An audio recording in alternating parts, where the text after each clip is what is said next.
Kaleidoscope, a weekly public affairs program brought to you in partnership with the Urban League of Greater Cleveland, Kaleidoscope Magazine, and NewsChannel 5. Good morning, everyone, and welcome to the broadcast today. Cleveland Clinic's annual Minority Men's Health Fair takes place this Thursday, that's April the 30th, on the clinic's main campus. Renal transplant surgeon and urologist Dr. Charles Modlin is here to share information on what to expect this year. Later on, we'll hear from the president and the CEO of the Diversity Center of Northeast Ohio, that's Peggy Zone Fisher, and Director of Community Outreach at Medical Mutual, that's Deborah Green. On the program after that, the president and CEO of the Urban League of Greater Cleveland, Marsha Maccabee, will be here to update us on the SOAR program, S-O-A-R as it's called. Good morning, everybody. I'm Leon Bibb. This is Kaleidoscope, and so we begin always with a group of talented people and informative people. Today, no different from that. We've got Dr. Charles Modlin, transplant surgeon and urologist at Cleveland Clinic. Dr. Modlin, good to see you. Thanks for having me. Oh, good to have you here, my friend. You're getting ready for your Minority Men's Health Center at the Cleveland Clinic again.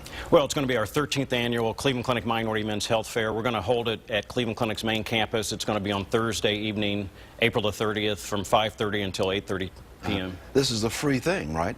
It's all free. It's an opportunity for the men to come in and take advantage of these free preventative health screenings for the early detection of disease, at which point we can actually cure diseases or prevent diseases to save lives. What kind of screenings are we talking about, Charles? We have so many screenings, it's hard to list them all. We're going to be screening the men for prostate cancer. That's one of the most popular screenings, high blood pressure, diabetes, high cholesterol, hepatitis C, HIV, a number of screenings. Almost every screening you can think of, we're going to be performing at the Cleveland Clinic. You really kind of target minority men, too. Especially, why so much targeting minority men? Although I know this is open to any man who wants to come in, regardless of his ethnicity. You know, I think it's important to relate to the community why we target minority men, but again, it's open to everybody. We target minority men in particular because minority men disproportionately suffer from what we call healthcare disparities. Higher rates of a number of conditions. For example, African American men develop and die from prostate cancer twice as often as white men. And so it's important that we do these preventative health screenings because men can, you know, everybody, or men in particular, can have a number of conditions, prostate cancer being one, and not even know they have it. You don't have to have any symptoms to have prostate cancer whatsoever. And if you can catch this early, we can turn the tide on a problem, right? Oh, exactly. You know, prostate cancer is one particular condition that is potentially 100% curable if we can detect it before it spreads outside the prostate. Yeah. I'm going to hold up a card here. We'll get a shot of this on camera number 3. That's right there, the 13th annual. You've been doing this for years. You have certainly saved a lot of lives there on the Cleveland Clinic campus. Well, you know, we started the health fair back in 2003, and that first year, I thought it was a pretty good turnout at the time. We had about 35 men show up.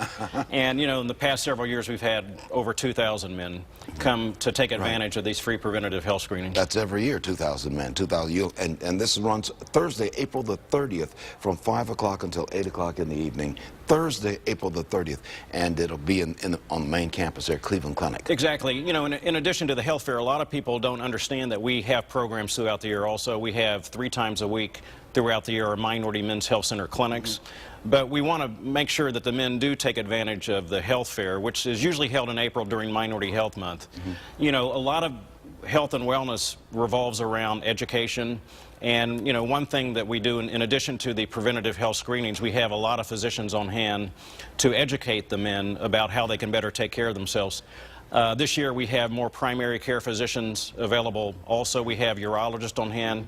We have specialists from every area of medicine and specialty at Cleveland Clinic on hand to address the issues and questions that men have, and also perform preventative health physical examinations as well. I will tell the audience out here that if Cleveland Clinic is located at Euclid Avenue and East 96th Street, East 100th Street, East 105th Street, if you get over to that area, you cannot miss Cleveland Clinic. It's the biggest institution, one of the biggest institutions in Ohio, if you get over there. But once again, it's going to be Thursday, April the 30th, 5 o'clock until 8 o'clock. We continue our discussion there with Dr. Modlin.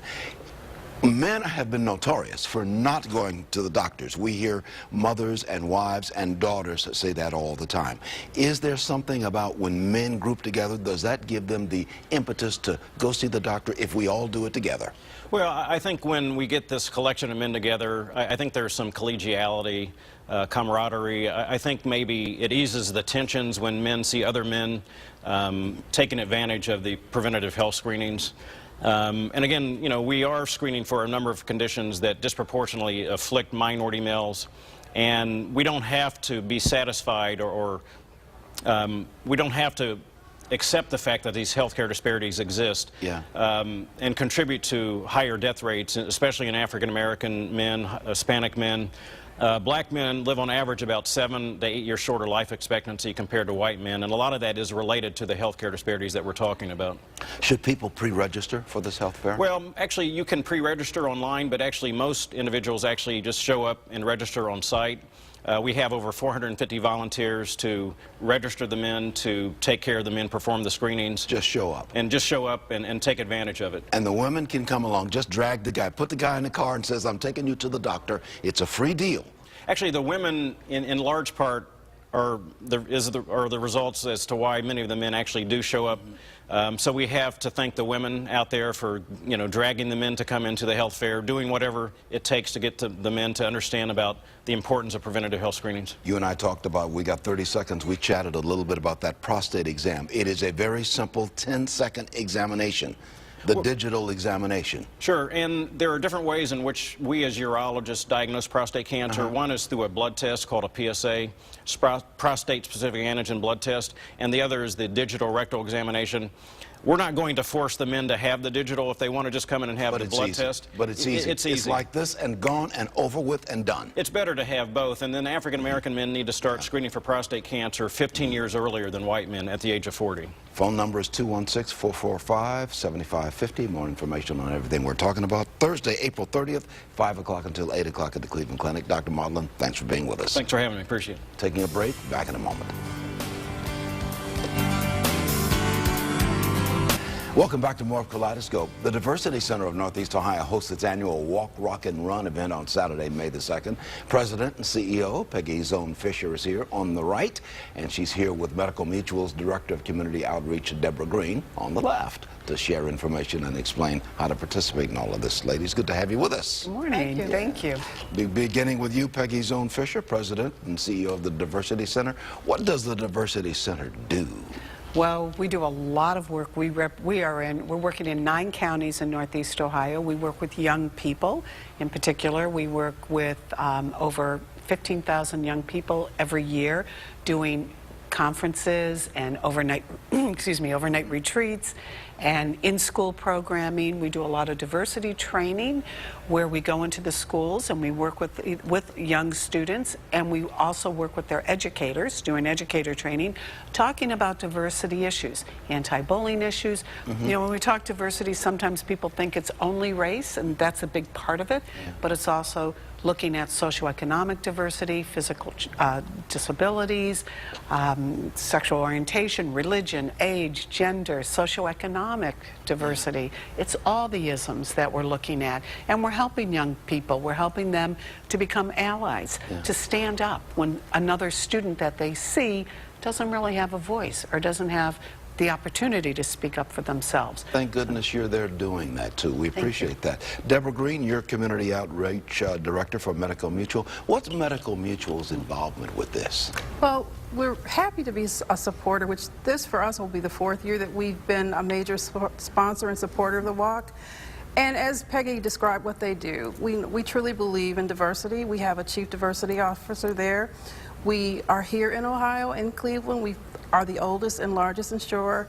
And as we improve the community, we're really helping ourselves. We're helping our employees. We're helping our customers, our neighbors. So we support what Peggy does. We've been a big supporter. We're happy to be the sponsor of the walk.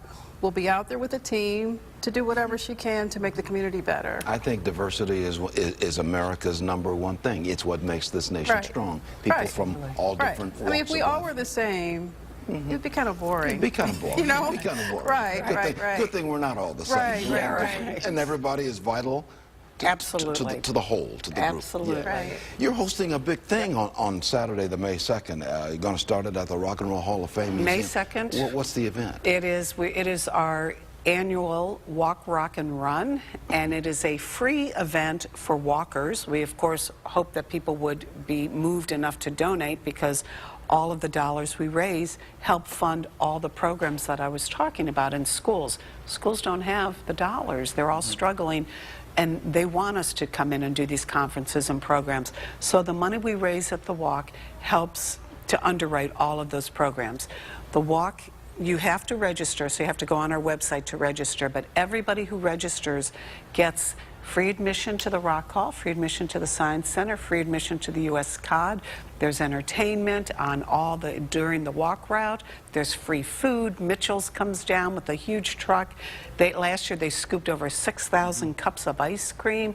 Smucker's brings Uncrustables. We have bagels and donuts. So we'll walk it off and then we'll put it back on. Well, you can eat it first and then walk. Right. I mean, it is so amazing. It's such a wonderful family fun event, and it is free. And the run element, there is a charge for that because it's operated by Hermes, and so it's an official run. And you said we could register online too. Yes. At Diversity Center.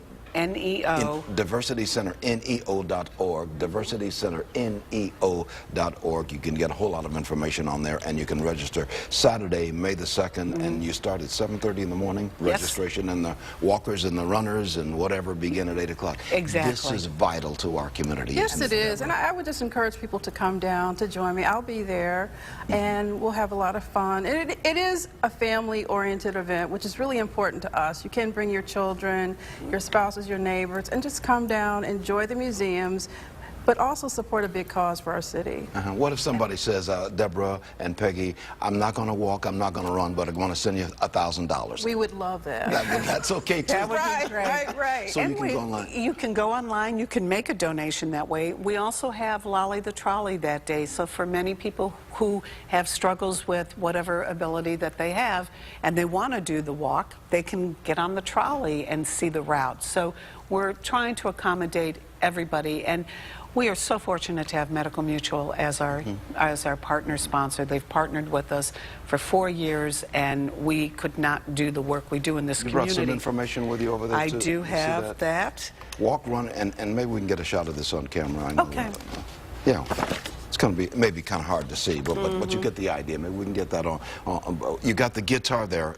Got the guitar. Which is one of the emblems of Cleveland and certainly of the Rock and Roll Hall of Fame. So the Rock and Roll Hall of Fame is very much involved in it, and the Science Center. Yes, they are. So people can attend this right after. And we are the only nonprofit that the Rock Hall has partnered with all these years to have this happen on the plaza, because they too believe strongly in diversity. And Medical for our Mutual community. says amen to all of that, right? Amen, amen. We're happy to be a sponsor. It's one of the incredible things that we do. We have them come to our office down on 9th Street to do a big kickoff for our employees. Our employees are engaged and happy, and we'll be out there. And they bring a huge team. Last year, and we've had over 7,000 people. We're hoping for 8,000 this year. Great. 752-3000 is the telephone number in the 216 area code, or go to diversitycenterneo.org. Once again, it is Saturday, May 2nd. Starts at 7:30 in the morning registration. The walkers and the runners, they kick off at 8 o'clock in the morning at the Rock and Roll Hall of Fame. That's right. East 9th Street in Lake Erie. If your feet get wet, back up 50 feet, you're at the Rock and Roll Hall of Fame. Right.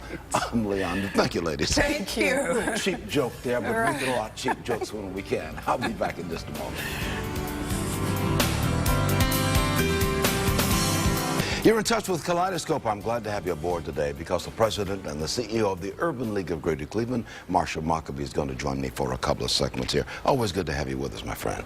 Thank you. It's always good to be here, Leon. I've been with you on Morning Exchange a lot, but haven't been with you with Kaleidoscope for a while, so I'm glad to be here. You got the Morning Exchange segment. That's our final segment. But here on the third segment, you want to talk a little bit about what's going on one of your favorite programs, the SOAR, S-O-A-R program at Urban League. What is that? That is exactly right. SOAR stands for Solid opportunities for advancement and retention.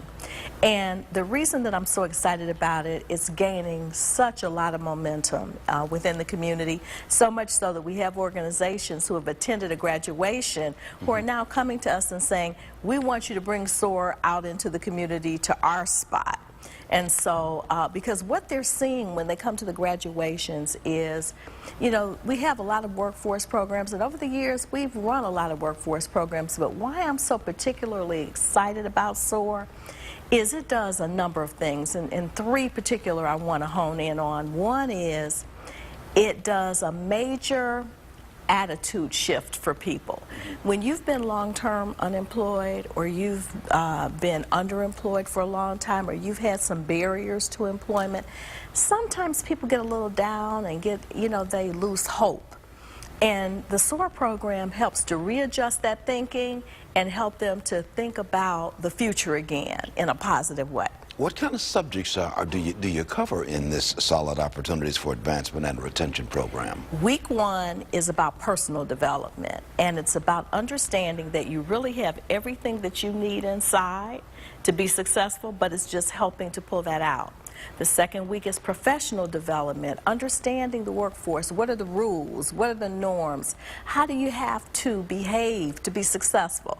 And then finally, you put it all together in week 3, and we have employers that come in and do mock interviews and give great feedback. And I'll tell you, in our last class, Leon, we actually had employers sort of competing for some of the candidates that they did mock interviews for because they did such a good job. So some of those people got hired. So if you get in this SOAR program through the Urban League, it is a good chance somebody is looking at you for full-time employment. And we're talking not just a job, but a career. Absolutely, an entry level to a career. And some of the individuals go on to Cuyahoga Community College into the pre-apprenticeship program training for construction. So we're getting a good number of individuals into the construction pipeline also as a result of our SOAR class. So we got people out there with pencil and paper right now ready to write down. How do they get in touch with the SOAR program and the Urban League? What's step number 1? Step number 1 is call 622-0999, which is the number to the Urban League of Greater Cleveland. Ask for Mr. Cordell Stokes. If you're interested for sure in construction, and you can also ask for Miss Yvette Clark. Either of those two individuals can talk to you about the SOAR program and figure out which direction that would be best for you. People can go online and read about it as well, too? They can, absolutely. It's on our website. ulcleveland.org, ulcleveland.org. You can get more information on the Urban League. You're excited about this kind of thing. I am. This is part of what the Urban League has been talking about for the last 100 years or so, ever since the existence of the Urban League in Cleveland. Yes, that's exactly right. And I think what is so exciting to me is the transformation that I see. I see the individuals when they start with us on day 1 of the first week. And let me tell you that at the graduation, and by the way, I'm going to send you a date for one. You have to see this, Leon. But the people who graduate, they actually run the graduation. And I'm telling you, we always have Kleenex. We always need, because I'm telling you, for some of these individuals, it's the first time, 1, that they've completed something. And number 2, they say, I never thought I could stand up in front of people and talk. And to see that confidence that they have, they all give an elevator speech. The transformation is just something to behold. And they're not only learning how to get a job and hold a job, but they're learning those skills that you need in interpersonal relationships. When you sit down and apply for a job, or what's expected of you when you go to work. I'm expected to show up here at my job every day. Every day. I'm 5 days a week at least. And to be on time and to do my thing. That's what you teach, that kind of thing. That's exactly right. And for many of them, this first 3 weeks is an opportunity to observe those behaviors, that you can be here every day, you can be on time every day. And I would say we're seeing about a 75 to 80% rate of perfect attendance for the individuals that go through this program. And this is handed down generation to generation. I mean, they teach their children this, right? That's exactly right. Your children learn from seeing mother and dad go to work. That's exactly right. That's exactly right. And in our community, communities today, we don't have as much example of that as we once did. So that's why we're trying to change that dynamic within families. If we can help the parents, then as you said, it can be passed on to the children. Absolutely. Marsha and I are going to take a break, but we promise to be back right after these words, especially for you. We continue with Marsha after this. Time for the morning exchange segment. That means Marsha Maccabee in our final segment offers words of wisdom. She's been doing that for the last many minutes, though. And we continue talking about the SOAR program. Yes. You're excited about this. What is it specifically that excites you the most about it? I think what excites us the most about it, Leon, is it's a way to not only serve job seekers, but it's also a way to serve employers, because employers across this region talk about the fact that they cannot find workers who have the soft skills that are needed. They don't mind teaching the technical skills, but they want somebody who shows up ready to work, who can think creatively, who can work in a team with somebody, and who understands diversity. If they can have someone like that, they don't mind teaching the technical skills. Those are called the soft skills. Soft skills. And that's what SOAR, Solid Opportunities for Advancement and Retention, that's what the SOAR program hones in on. How long have you been doing this? About how long? We've been doing this now for about 2 years. This particular program, we got it from the Cincinnati Urban League, and they had great success there, and we're having great success here with it now. And you have teachers come in, your teachers come in who are skilled Yes, people that's right. who are teaching these kinds of concepts and these kinds of skills. Yes, we have wonderfully dedicated staff at the Urban League who teach these courses, and they go beyond and above the call of duty. And the graduates always talk about how much the staff did for them. In our final minute, what's the age group of this? I mean, is there, you're not dealing with age limitations or anything like that? Not at all. It's funny. In every class, Leon, we usually have a range anywhere from about 19 or 21 all the way to 50-something. Yeah. So there's a range of people from all different walks of life, mothers, students. I mean, it's just amazing that all these people in the same class can benefit. And in our final 10 seconds, you see a transformation of Absolutely. the student himself or herself. Yes, and we're proud to be a part of that. Okay. Well, we appreciate you being on here. We appreciate what you do. Thank and you. You can get more information on the SOAR program by telephoning 216-622-0999. That's the Urban League. Or you can go to ulcleveland.org, ulcleveland.org. That's the Urban League's website. Marsha Maccabee is the president and CEO of the Urban League. We appreciate you being with us, Marsha. Thank you, Leon. That's going to do it for us. Always good to have you with us. I'm Leon Bibb for Marsha Maccabee. Be well, everybody. Yes. Kaleidoscope, a weekly public affairs program brought to you in partnership with the Urban League of Greater Cleveland, Kaleidoscope Magazine, and News Channel 5.